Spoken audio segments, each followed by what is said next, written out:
ഇത് കർണാടക ജില്ലയിലെ വൈരക്കുപ്പ എന്ന് പറയുന്ന ഒരു കൊച്ചു ഗ്രാമം. വയനാട് ജില്ലയിലെ മുള്ളംകൊല്ലിയിൽ നിന്നും തോണിക്കടവ് കടന്ന് അക്കരെ എത്തിയാൽ കർണാടകയിലെ ഈ കൊച്ചു ഗ്രാമത്തിലെത്താം. കാര്യമായ വികസനമൊന്നും ഇതുവരെ എത്തി നോക്കാത്ത ഒരു ഉൾനാടൻ പ്രദേശം. മിക്ക കെട്ടിടങ്ങളും ഇപ്പോഴും ഓടുമേഞ്ഞത് തന്നെ. കോൺക്രീറ്റ് കെട്ടിടങ്ങൾ നന്നേ കുറവ്.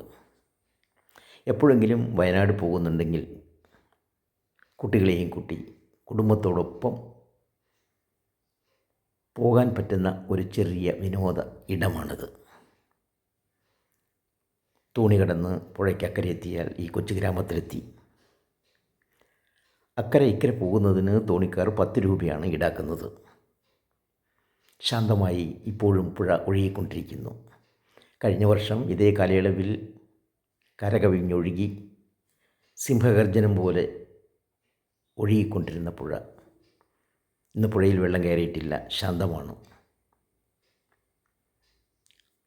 തോണിക്കാരനൊരു 200 രൂപ കൊടുക്കുകയാണെങ്കിൽ നമുക്ക് ഒരു 1.5 കിലോമീറ്റർ ദൂരം ഈ പുഴയുടെ പല തുരുത്തുകളിലും അവർ നമ്മളെ കൊണ്ടുപോയി കാണിച്ചു തരും. കുട്ടികൾക്കേറെ ഇഷ്ടപ്പെട്ട ഒരിടമായിരിക്കും ഈ വൈരക്കുപ്പയും തോണിക്കടവും.